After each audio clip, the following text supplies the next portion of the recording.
Hello दोस्तों, आइए आप सबका स्वागत है हमारे यूट्यूब चैनल पीके ज्ञान मस्ती में।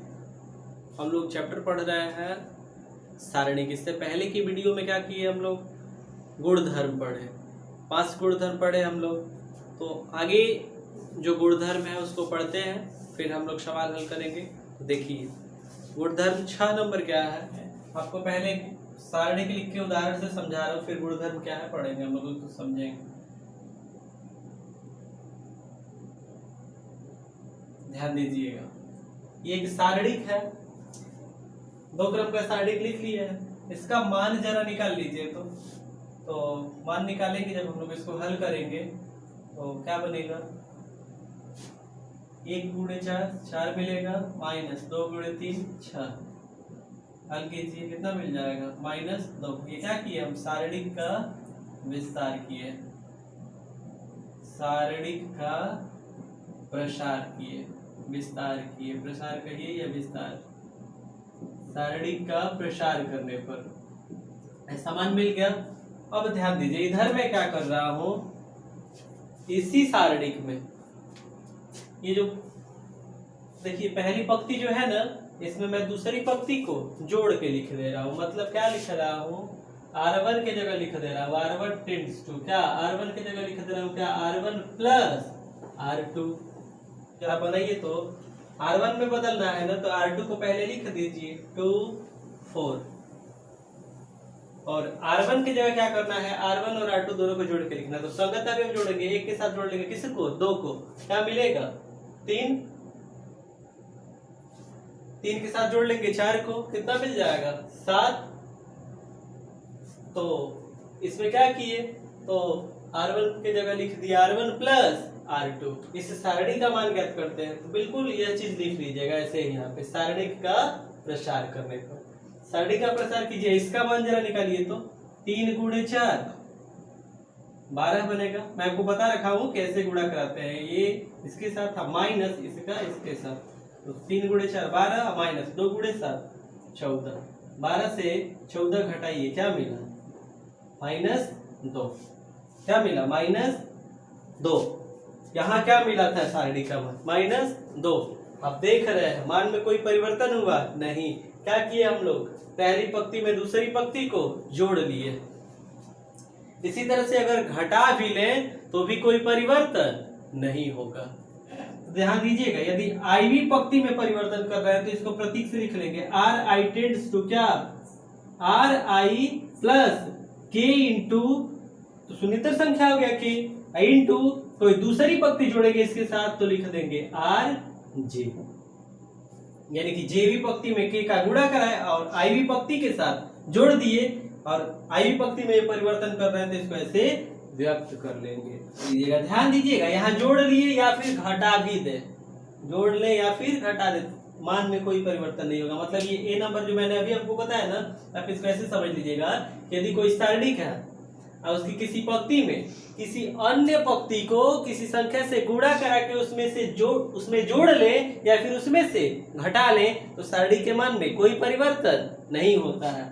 अगर जोड़ रहे हैं तो ऐसे लिख लेंगे कि आईवी पंक्ति में जोड़ रहे हैं, आईवी पंक्ति या प्लस के इंटू जेवी पंक्ति, ऐसे लिख लेंगे। यदि घटा रहे हैं तो बिल्कुल इसी तरह से, जहां प्लस है उसके जगह केवल माइनस बन जाएगा। अब बिल्कुल यही चीज स्तंभ के लिए भी होता है, यानी कि यदि सारणी के किसी स्तंभ में किसी अन्य स्तंभ को किसी संख्या से गुणा करके उसमें जोड़ दे या फिर उसमें से घटा दे, तो भी सारणी के मान में कोई परिवर्तन नहीं होता है। और इसको प्रतीक से लिखना हो तो लिख लेंगे CI tends to CI plus, अगर कर लेते हैं प्लस K इंटू CJ का मतलब क्या है, जेवा स्तंभ, जैसे चौथा पांचवा, उसी तरह से जेवा स्तंभ। और जेवे स्तंभ में क्या किया गया, K से गुणा और इसको जोड़ दिया गया किसके साथ, आईवे स्तंभ के साथ, और इसको ऐसे लिख लेंगे। आईवे स्तंभ के जगह लिख रहे हैं आईवा स्तंभ प्लस K इंटू जेवा स्तंभ, तो इसको ऐसे प्रतीक से लिख लेंगे। ये यदि घटाएंगे तो जहां प्लस है वहां माइनस लिख लेंगे। तो ये गुणधर्म पढ़ लिया हम लोग। आगे सवाल हल करते हैं, जो प्रश्नावली में सवाल दिए गए हैं उसी पर ये जो अब तक हम लोग गुणधर्म पढ़े हैं उसको उसी पे समझते भी चलेंगे और सवाल हल करते चलेंगे। यहाँ भी हम लोगों ने गुणधर्म को समझा है, सवाल में भी समझते चलेंगे। तो निकालिए किताब, हल करते हैं सवाल।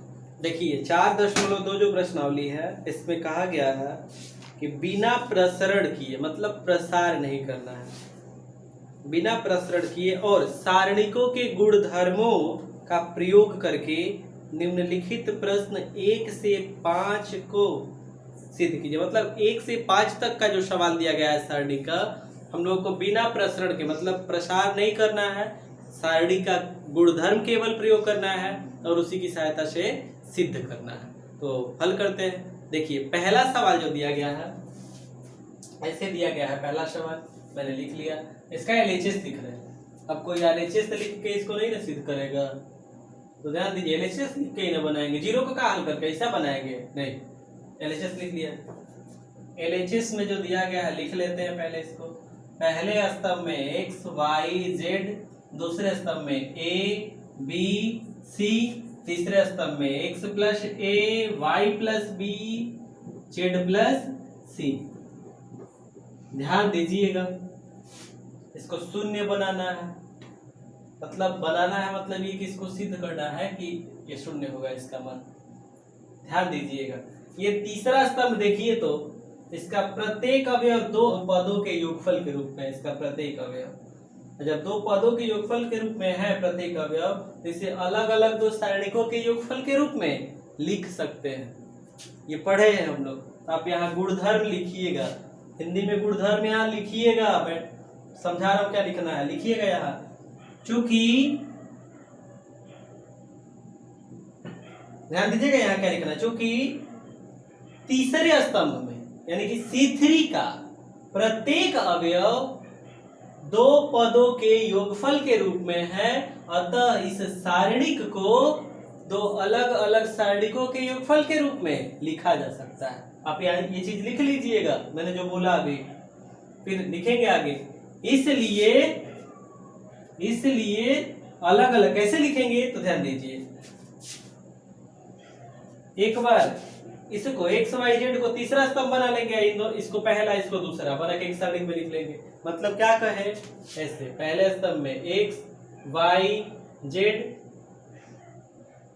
दूसरे स्तंभ में ए बी सी, तीसरे स्तंभ में तो एक बार इसको लेके लिख लेंगे एक्स वाई जेड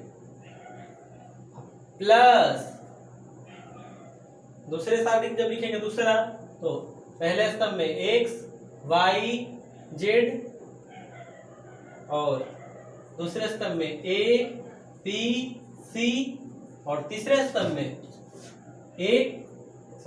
एक्स नहीं, ये एक्स वाला तो लिख के बना चुके हैं, अभी ये वाला लिख के बना लेंगे। तीसरा स्तंभ में क्या, ए बी सी बने कैसे। इसके बाद अब ध्यान दीजिए, अब देखिए तो कोई उपाय दिख रहा है, तो C1 तथा C3 सर्वसम है। सर्वसम मतलब मैं आपको समझा चुका हूं कि एक जैसा। यहां लिखिएगा कि चूंकि C1 तथा C3 क्या है, सर्वसम है, मतलब एक जैसा है, सर्वसम है। और इसमें कौन सा एक जैसा है, तो देखिए तो इसमें भी दूसरा और तीसरा स्तंभ एक जैसा बन जा रहा है, तो इसमें लिख लेंगे। इसमें क्या, C2 तथा C3 क्या है, सर्वसम है, मतलब एक जैसा है। C2 C3 क्या है, सर्वसम है।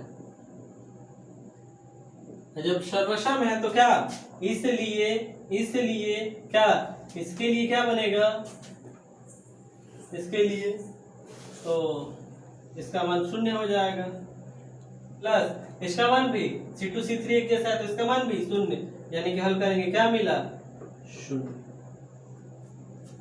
RHS आ गया ना, लिख लेंगे इक्वल्स टू क्या, RHS क्या, प्रूव्ड या इति सिद्धम, जो लिखना है लिख लीजिए। प्रूव्ड मतलब सिद्ध हुआ। अब ध्यान दीजिएगा, क्या यहाँ हम लोगों ने सारणिक का प्रसार किया है, किसी पंक्ति या किसी स्तंभ के सापेक्ष प्रसार नहीं किए हैं, केवल गुणधर्म का प्रयोग किए और सारणिक के लिए जो सिद्ध करना था हम लोग बना लिए, और यही चीज सवाल में कहा गया। तो ये पहला सवाल पूरा हो गया, ये पहला सवाल जो है पूरा हो गया। अब ध्यान दीजिएगा, ये मैंने तरीका बताया आपको, इसमें कई तरह से हल करने के लिए तरीका दिख रहा होगा, या फिर हल करेंगे तो कई तरह के उपाय बनेंगे कि ऐसे बना लेंगे तो भी बन जाएगा, ऐसे बना लेंगे तो भी बन जाएगा। तो आपके दिमाग में जैसे भी उपाय बन रहा है गुणधर्म की सहायता से, अगर कोई अन्य उपाय दिख रहा है तो उससे भी आप बना सकते हैं। मतलब मैं कह क्या रहा हूं तो ध्यान दीजिए, ये जो मैंने हल किया कि इसको दो अलग अलग सारणिकों के रूप में लिख दिए, इसी को मैं यह भी कर सकता था कि ये तीसरा स्तंभ जो है, इस तीसरे स्तंभ में से या तो मैं पहले स्तंभ को घटा लेता या फिर दूसरे स्तंभ। पहले स्तंभ को अगर घटाएंगे तो भी बन जाएगा, एक वह भी तरीका हो गया, क्योंकि आप पहले स्तंभ को जब तीसरे स्तंभ से घटाएंगे तो एक से हट जाएगा, केवल ए रह जाएगा, y हट जाएगा, केवल b रह जाएगा, इसमें z हट जाएगा, केवल c। ये जब हट जाएगा तो पहला स्तंभ है दूसरा स्तंभ, ये जब हट जाएगा तो दूसरा स्तंभ और तीसरा स्तंभ एक जैसा बन जाएगा और सारणी का मान शून्य हो जाएगा। यहाँ से भी हल हो जाता, या फिर तीसरे स्तंभ से दूसरे स्तंभ को घटा लेते, तो दूसरा स्तंभ घटाते तो यहाँ इसमें से इसको माइनस करते तो a हट जाता, यहाँ b हट जाता, यहाँ c, a b c हट जाता, तो क्या बचता x y z, और फिर ऐसा बन जाता सारणी। तो फिर इसमें ये और ये एक जैसा मिल जाता, तो सारणी का मान शून्य हो जाएगा। तो आपको जैसे गुणधर्म दिख रहा है कि ऐसे प्रयोग कर ले, उसकी सहायता से उसको बनाइए और हल कीजिए। तो जैसे मैंने ये बताया ना आपको कि एक ही सवाल कई तरीके से हम लोग हल कर लेंगे, इसी तरह से अन्य सवाल भी जो मैं बताऊंगा उससे अलग तरीका भी आपको दिखेगा कि ऐसे भी बना सकते हैं। तो मैं किसी कई तरीके से बताते चलूंगा, आपको जैसे उपाय दिख रहा है वैसे गुणधर्म से हल करते चलिए, बना के गुणधर्म का प्रयोग करके हल करते चलिए। देखते हैं आगे दूसरा सवाल। देखिए दूसरा सवाल मैंने लिख दिया है, इसको सिद्ध करना है हम लोग को गुणधर्म से। देखिए कैसे हल करेंगे। एलएचएस लिख लेते हैं पहले। एलएचएस पहले स्तंभ में a minus B, B minus C, C minus A. दूसरे स्तंभ में है b minus C, C minus A minus B. तीसरे स्तंभ में है c minus A minus B, B minus C. ध्यान दीजिएगा, यहाँ देखिए तो कोई उपाय दिख रहा है आपको, समझिएगा ये जरा ध्यान दीजिए। a minus B, B minus C, C minus A. यहाँ देखिए माइनस बी, यहाँ plus B, minus B plus B मैं दिखा कर रहा हूँ, अभी समझ में आएगा। देखिएगा अगर क्या कर रहा हूं मैं, R1 जो है ना, R1 की जगह इन सबको जोड़ के लिख दे, मतलब R1 की जगह लिख दे R1 tends to R1 plus R2 plus R3। अगर तीनों को जोड़ दे तो जोड़ दिए तो क्या बनेगा, प्लस a माइनस ए शून्य हो जाएगा। इसी तरह से माइनस बी या प्लस बी शून्य हो जाएगा, माइनस सी प्लस सी शून्य हो जाएगा, मतलब यहाँ क्या मिल जाएगा, शून्य। तो इसी तरह से इन सबको भी जोड़ के देख लीजिए, b माइनस बी शून्य, b वाला पद शून्य, c और माइनस सी दोनों जोड़ेंगे तो ये c वाला पद शून्य, और माइनस या प्लस से जोड़ेंगे शून्य, मतलब यहाँ भी शून्य। इसी तरह से यहाँ देख लीजिए माइनस ए प्लस ए शून्य बन जाएगा, c और माइनस सी शून्य, माइनस बी प्लस बी जोड़ लेंगे तो शून्य बन जाएगा। मैं क्या कह रहा हूँ, तो ये कह रहे हैं कि R1 के जगह लिख दीजिए, क्या लिख दीजिए, R1 tends to R1 plus R2 plus R3। अब क्या ये बताइए तो ये प्रगुण पढ़ाया है कि नहीं पढ़ाया है। यदि कोई पंक्ति है उसके साथ किसी अन्य पंक्ति को जोड़ दे या घटा दे, सारणी के मान में कोई परिवर्तन नहीं होता है। तो यहाँ जोड़ रहे हैं, तब यहाँ दो पंक्तियां जोड़ दे रहे हैं, R1 के साथ R2 को भी जोड़ दे रहे हैं, R3 को भी जोड़ दे रहे हैं, जोड़िए। तो ध्यान दीजिए तो क्या कर रहे हैं, R1 में बदल रहे हैं ना, R1 में बदल रहे हैं। R1 में क्या बदल रहे हैं, R1 की जगह लिख देना है R1 plus R2 plus R3 है। तो R1 में बदलना है तो आप चाहे तो पहले R2 R3 लिख ही लीजिए। तो R2 में बनेगा B minus C, C minus A minus B. R3 जो है, R3 में है C minus A minus B, A minus B और B माइनस सी। अब इसमें तो चेंजिंग करना है, R1 में क्या कर देना है, सबको जोड़ के लिख देना है। सबको जोड़ रहे हैं तो अभी मैंने आपको बताया कि जोड़ के देखिए क्या मिल जा रहा है, शून्य, यानी कि यहाँ बन जाएगा शून्य, यहाँ भी जोड़ने पे शून्य बन जाएगा और यहाँ भी शून्य बन जाएगा। समझ में आया, ये सब शून्य बन गया। अब जब ये शून्य बन गया तो देखिए आगे हल करते हैं। ये बताइए, आपको एक और गुणधर्म पढ़ाया है, आप यहाँ गुणधर्म लिखिएगा क्या? मैं जो बोल रहा हूं आपको लिखना है, यहाँ लिख लीजिएगा, ध्यान से सुनिए। ये जो सारणिक है इसकी पहली पंक्ति का प्रत्येक अवयव देखिए तो क्या मिला है? शून्य है, शून्य मिल गया है। और जब इसका प्रत्येक अवयव शून्य है तो सारणी का मान क्या होगा? शून्य होगा। क्यों? क्योंकि हम लोग ऐसा पढ़े हैं गुणधर्म सारणी का। तो यहाँ लिखिएगा कि चूंकि सारणी की पहली पंक्ति का प्रत्येक अवयव शून्य है, यहाँ लिखना है, यहाँ चूंकि सारणी की पहली पंक्ति का प्रत्येक अवयव शून्य है इसलिए सारणी का मान शून्य होगा। यहाँ लिखेंगे हम लोग क्या? इसका मान क्या है? यहाँ लिख देंगे 0। यही ना लाना था RHS में, तो इक्वल्स टू RHS।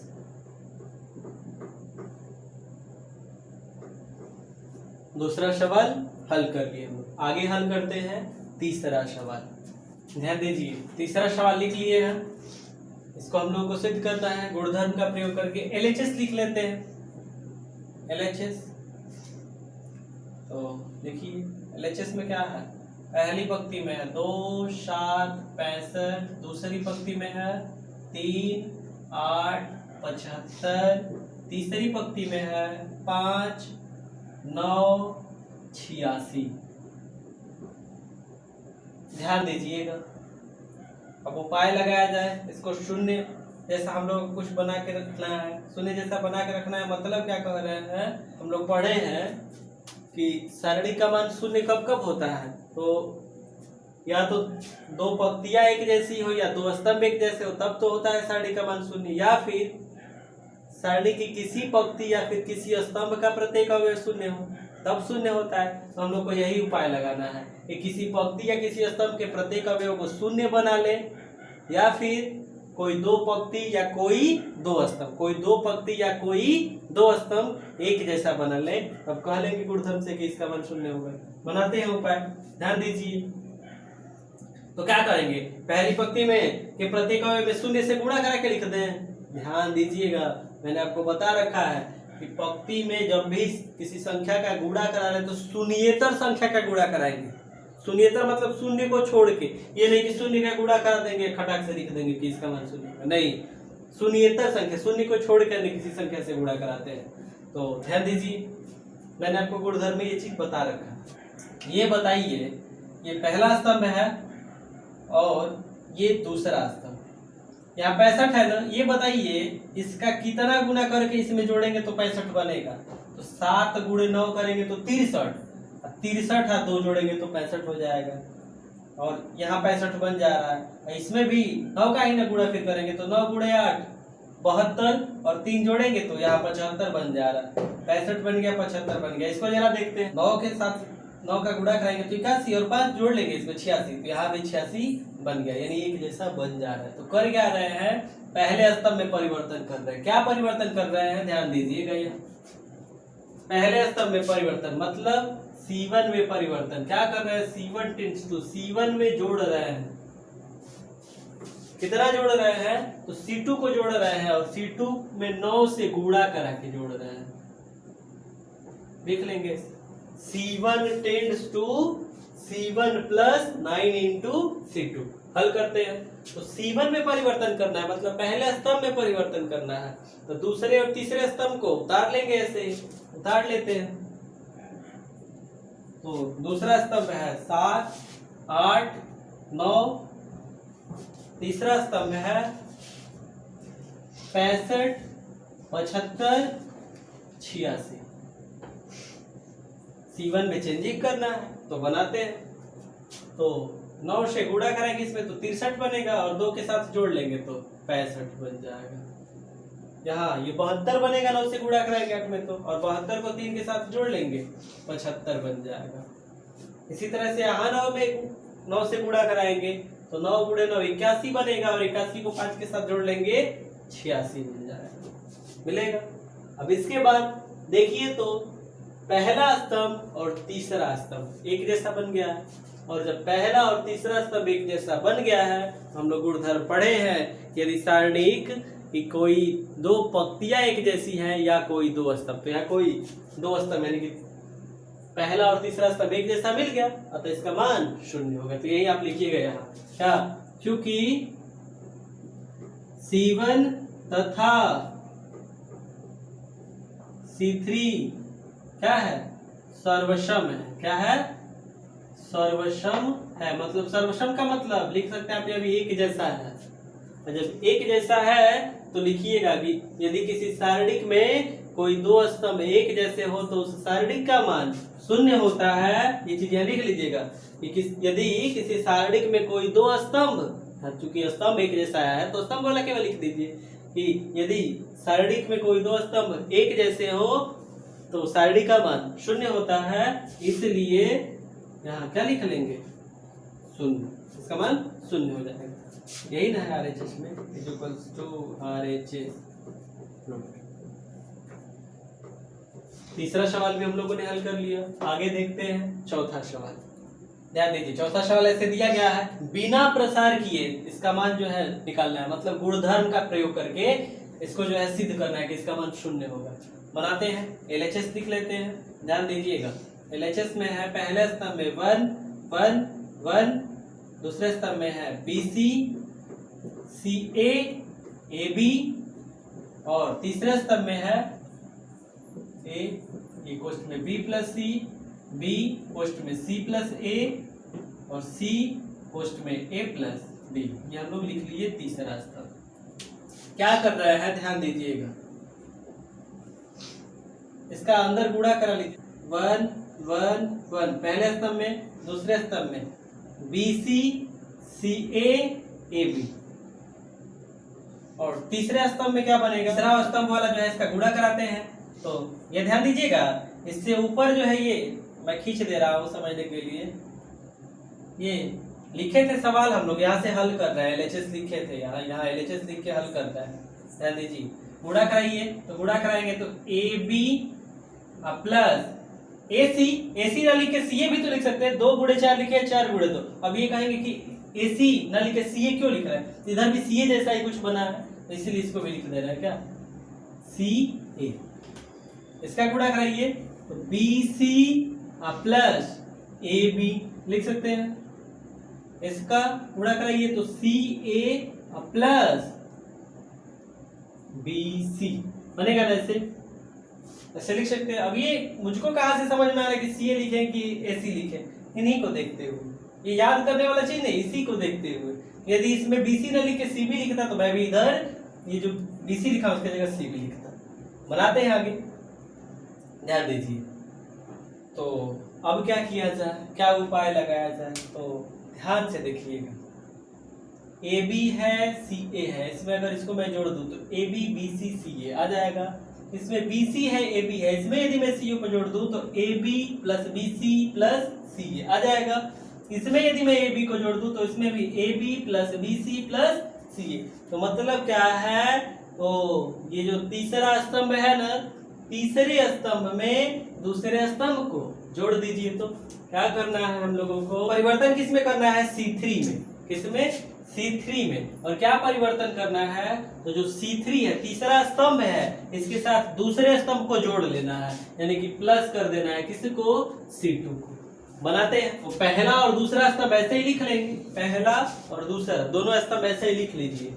लिख लीजिए, पहले स्तंभ में है 1 1 1, दूसरे स्तंभ में है BC CA AB, BC CA AB, और तीसरा स्तंभ जो है इसमें जोड़ेंगे तो ध्यान दीजिएगा AB plus CA plus BC बनेगा। तो इसी को मैं ऐसे भी लिख सकता हूं, AB plus BC plus CA, AB plus BC plus CA। इसी तरह से इसमें जब इसको जोड़ेंगे तो AB plus BC plus CA, AB plus BC plus AB plus BC plus CA। इसी तरह से इसको जोड़िए जरा, तो इसको जब इसके साथ जोड़ेंगे तो AB इसके साथ जुड़ जाएगा, AB plus BC plus C। लिख लीजिए, AB plus BC plus CA, AB plus BC plus CA बन गया। इसके बाद ध्यान दीजिएगा, अब देखिए तो तीसरा स्तंभ जो है AB plus BC plus CA, इसमें भी AB plus BC plus CA, इसमें भी AB plus BC plus CA, तो तीसरे स्तंभ से AB plus BC plus CA को उभयनिष्ठ करके बाहर, कॉमन करके बाहर लिख सकते हैं साइडिक में गुणा करा के। ऐसे लिखिएगा यहाँ C3 मतलब तीसरा स्तंभ, C3 से क्या AB plus BC plus CA क्या करने पर, उभयनिष्ठ लेने पर। उभयनिष्ठ मतलब कॉमन, उभयनिष्ठ कॉमन को ही हिंदी में उभयनिष्ठ कहते हैं।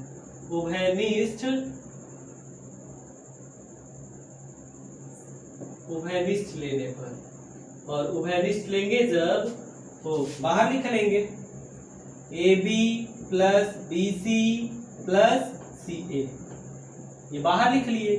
और पहला स्तंभ में 1 1 1, दूसरे स्तंभ में BC CA AB, और तीसरे स्तंभ में ये बाहर आ गया, तो यहाँ ऐसे भी तो कर सकते हैं इंटू 1, तो ये बाहर आ गया, तो यहाँ क्या बचा है 1, यहाँ क्या बचा है इसी तरह से 1, यहाँ भी 1।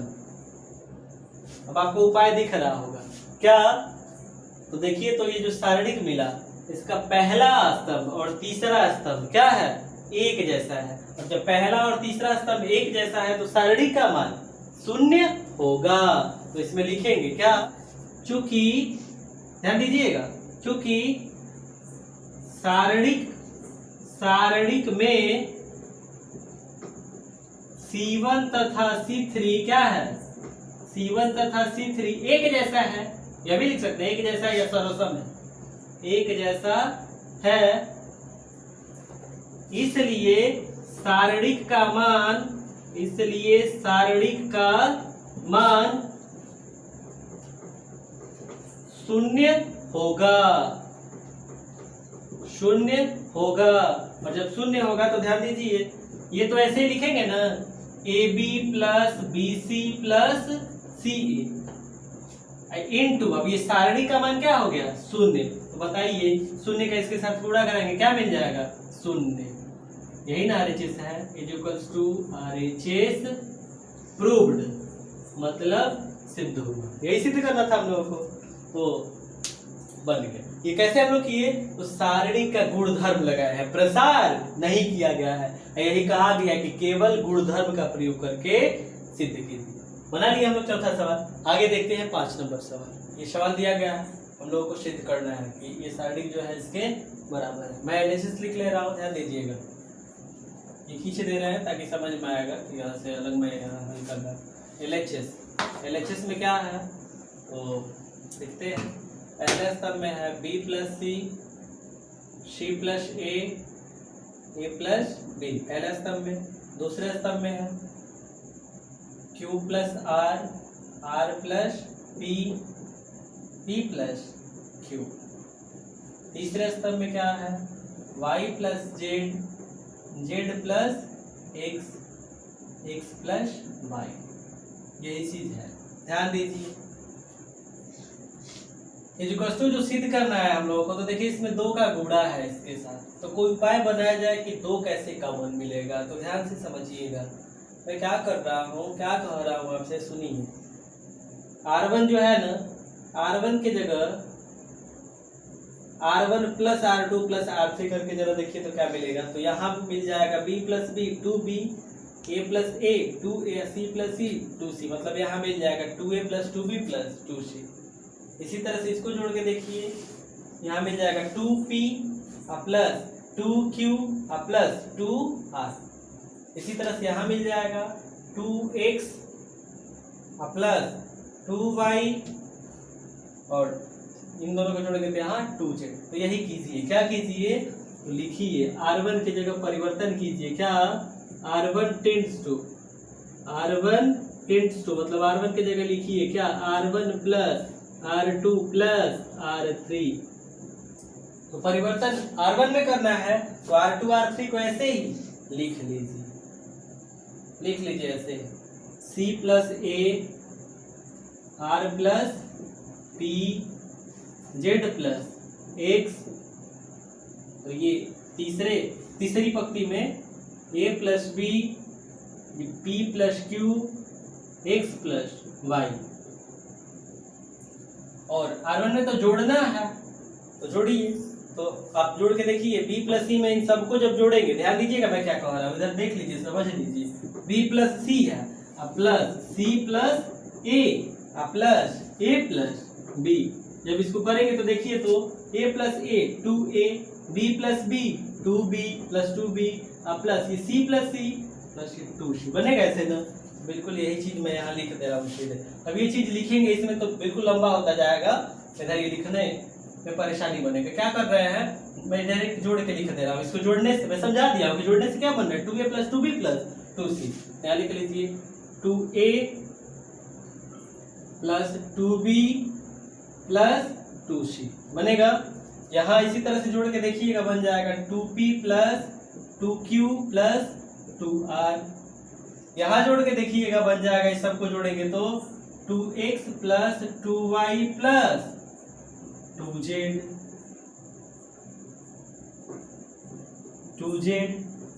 बन जाएगा इससे। ध्यान दीजिएगा, आगे हल करते हैं। इसको बिठा लेना।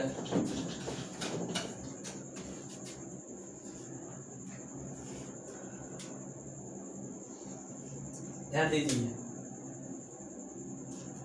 इधर लिखना है।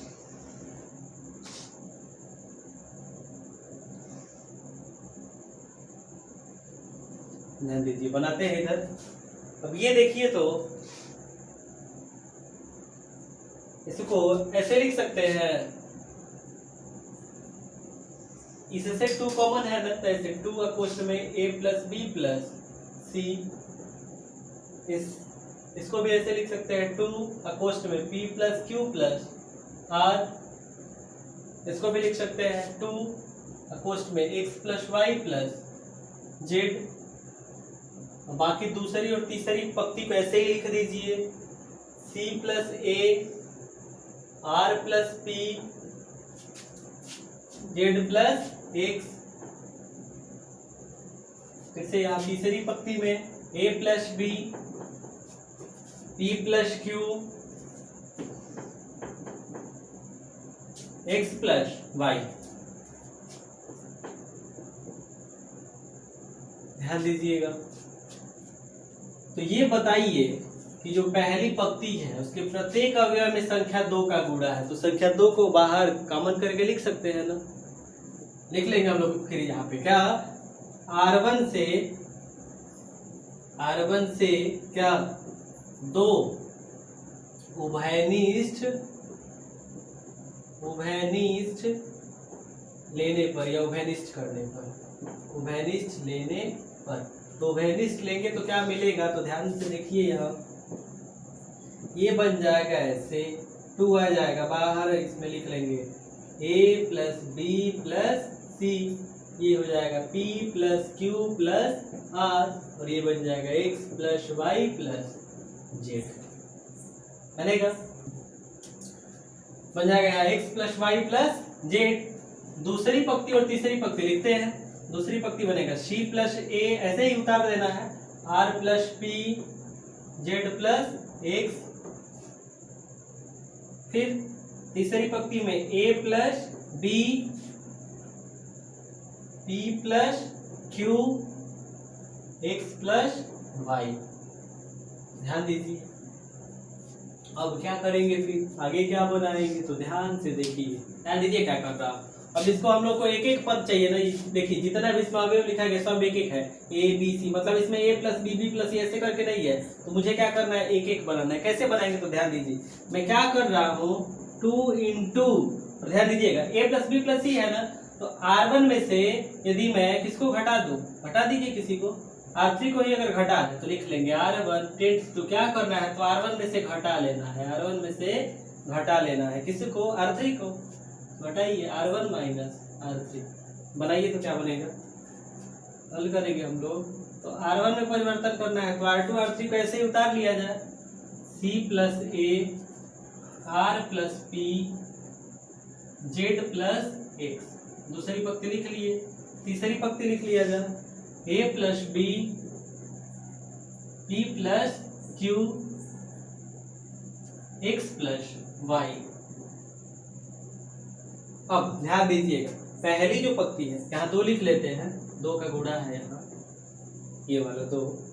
अब ये पहली पंक्ति में से जब इसको घटाएंगे, पहली पंक्ति में से तीसरी पंक्ति को, तो a और b ऐसे ध्यान दीजिएगा, a plus B plus C ये R1 में है, माइनस जब करेंगे इसको तो बन जाएगा माइनस ए माइनस बी, तो माइनस ए या प्लस ए खत्म, प्लस बी माइनस बी खत्म, शून्य हो जाएगा, बचेगा क्या, केवल सी। इसी तरह से इससे जब इसको घटाएंगे तो बच जाएगा यहाँ R बच जाएगा, P और Q हट जाएगा, शून्य हो जाएगा। इसमें से घटाएंगे तो x और y हट जाएगा, क्या बच जाएगा, Z। ऐसे बनेगा, ध्यान दीजिएगा। आगे हल करते हैं, तो आगे हल करने के लिए मैं क्या कर रहा हूँ, इसको बिठा ले रहा हूँ, इसको यहाँ तक बना लिए है। अब क्या करेंगे तो ध्यान दीजिए, यहाँ C और A है ना, C और A है, तो क्या कर रहे हैं, इसमें से घटा ले रहे हैं, किसको, R2 में से घटा ले रहे हैं R1 को। R1 को जब घटाएंगे तो C हट जाएगा, केवल A बच जाएगा। इसी तरह से R हट जाएगा, केवल P बच जाएगा, Z हट जाएगा, केवल X बच जाएगा। एक एक पद करना है सबको, मतलब एक एक पद ही चाहिए प्रत्येक अवयव, तो इसलिए घटा रहे हैं। क्या, R1 में परिवर्तन कर रहे हैं, किस में परिवर्तन कर रहे हैं, R1 में। ध्यान दीजिएगा, R1 में परिवर्तन कर रहे हैं, और R1 में क्या परिवर्तन कर रहे हैं, तो पहली पंक्ति में नहीं, दूसरी पंक्ति में परिवर्तन कर रहे हैं ना, इसमें परिवर्तन कर रहे हैं। क्या परिवर्तन कर रहे हैं, तो दूसरी पंक्ति के जगह लिख दे रहे हैं R2 के जगह, क्या, R2 के जगह लिख दे रहे हैं R2 माइनस R1। हल किया जाए, बनाते हैं, तो बनेगा R2 में परिवर्तन करना है तो R1 और R3 यानी कि पहली तीसरी पंक्ति को लिख दिया जाए C R Z, पहली पंक्ति, और तीसरी पंक्ति में है a plus B p plus Q x plus Y. अब बनाते हैं, तो दूसरी पंक्ति से घटाना है पहली पंक्ति को, तो c प्लस a से जब माइनस करेंगे c को तो a बच जाएगा, r प्लस p से जब माइनस करेंगे r को तो p बच जाएगा, और z प्लस x से जब माइनस करेंगे z को तो x बच जाएगा। बन गया यहाँ तक। आगे हल करते हैं। अब इसमें दो दो पदों का योगफल है, इसको हटाना है, कैसे हटेगा तो ध्यान दीजिए, R3 है ना, तो परिवर्तन किस में करना है, R3 तीसरी पंक्ति में। क्या परिवर्तन करेंगे तो देखिए, तीसरी पंक्ति में इसमें से यदि मैं घटा लूं किसको, दूसरी पंक्ति को, तो A हट जाएगा ना, केवल B बच जाएगा। इसमें से P को माइनस करेंगे तो P हट जाएगा, केवल Q बच जाएगा। इससे X को जब माइनस करेंगे तो Y बच जाएगा। तो घटा लेते हैं, क्या, R3 माइनस R2 बनाइए। तो R3 में परिवर्तन करना है तो पहली और दूसरी पंक्ति लिख लीजिए, C R Z A P X। अब एक चीज छूटता जा रहा है, देखिए यहाँ 2, ये लिखना यहाँ छूट गया है, 2 से गुणा करके यहाँ लिखते चलिए। अब इसको बनाते हैं, तीसरी पंक्ति में परिवर्तन करते हैं, क्या, तो R3 में से R2 को घटाइए, तो A प्लस B से जब माइनस करेंगे A को तो B बच जाएगा, P प्लस Q से जब माइनस करेंगे P को तो Q बच जाएगा, और X प्लस Y से जब माइनस करेंगे X को तो क्या बच जाएगा, Y बच जाएगा। बन गया। अब देखिए सब एक एक बन गया है, एक एक पद ही है, मतलब प्रत्येक अवयव में योगफल जैसा नहीं बना है। अब क्या है तो देखिए, हमको चाहिए APX चाहिए पहली पंक्ति में, APX यहाँ चाहिए ना, तो APX को यहाँ भेजते हैं। क्या कर रहे हैं, R1 और R2 इसको परस्पर बदल दे रहे हैं, तो बदलेंगे तो प्रतीक से ऐसे लिखेंगे ना, R1 और R2 का परस्पर विनिमय। और जब बदलेंगे तो आपको मैं बता चुका हूं कि सारणिक में जब दो पंक्तियों को परस्पर बदला जाता है, या फिर दो स्तंभों को जब परस्पर बदला जाता है, तो सारणी का जो मान है उसका चिन्ह बदल जाता है। तो जब बदलेंगे ना तो ध्यान दीजिएगा, इसको लिख रहे हैं, R2 को लिख रहे हैं किसके जगह, R1 के जगह, पहली पंक्ति में APX, और इसको लिख दे रहे हैं दूसरी पंक्ति में CRZ, और ये तो ऐसे ही तीसरी पंक्ति रहेगा BQY। और जब बदले हैं R1 R2 को तो यहाँ चिन्ह जो है यहाँ माइनस बन जाएगा। ठीक, बना लिए। अब क्या चाहिए, तो ए पी एक्स तो आ गया, ये पहली पंक्ति यहाँ में चाहिए था, यहाँ ला दिए हम लोग। अब ये सी आर जेड यहाँ तीसरी पंक्ति में चाहिए और बी क्यू आई दूसरी पंक्ति में चाहिए। तो क्या करेंगे फिर, दूसरी और तीसरी पंक्ति को परस्पर बदलेंगे। तो इधर का मैं मिटा रहा हूँ और बना रहा हूँ, ध्यान दीजिए।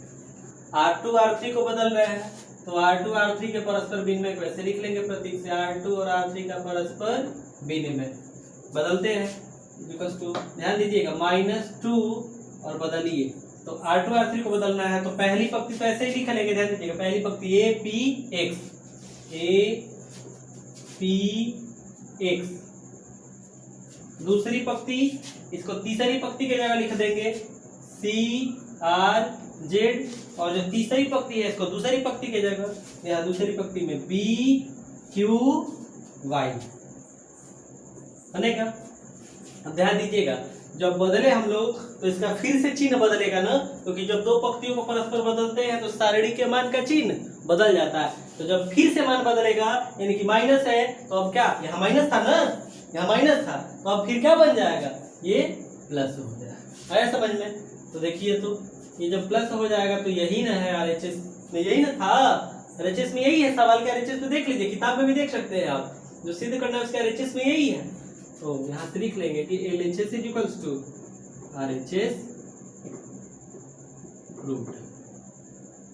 सिद्ध हो गया, यही हम लोग को करना भी था। हम लोगों ने प्रसार किया नहीं, केवल गुणधर्म का प्रयोग किए और जो RHS था उसको ला लिए हम लोग। आगे जो सवाल है, ये चूंकि वीडियो बहुत ज्यादा लंबा हो जाएगा, इसलिए इस वीडियो में यहीं तक पढ़ेंगे हम लोग। फिर जो है मिलेंगे हम लोग अगले वीडियो के साथ। देखिए, ये जो मैंने जो सवाल समझाया है इसको आप बिल्कुल ध्यान से पढ़िए और हल कीजिए। जब भी वीडियो देखते हैं रफ पे लेके साथ में बैठिए और सवाल जो है मेरे साथ वीडियो देखते चलिए और सवाल हल करते चलिए। तो ये सवाल जो मैं समझा रहा हूँ, यदि आपको ये अच्छा लग रहा है तो अपने दोस्तों के साथ इसे शेयर कीजिए, हमारे चैनल को सब्सक्राइब कीजिए। यदि कुछ सवाल समझ में नहीं आता है, जहाँ से दिक्कत आता है, तो उसे आप कमेंट बॉक्स में लिखिए ताकि मैं उसे अगले वीडियो में सही कर सकूं। जय हिंद दोस्तों।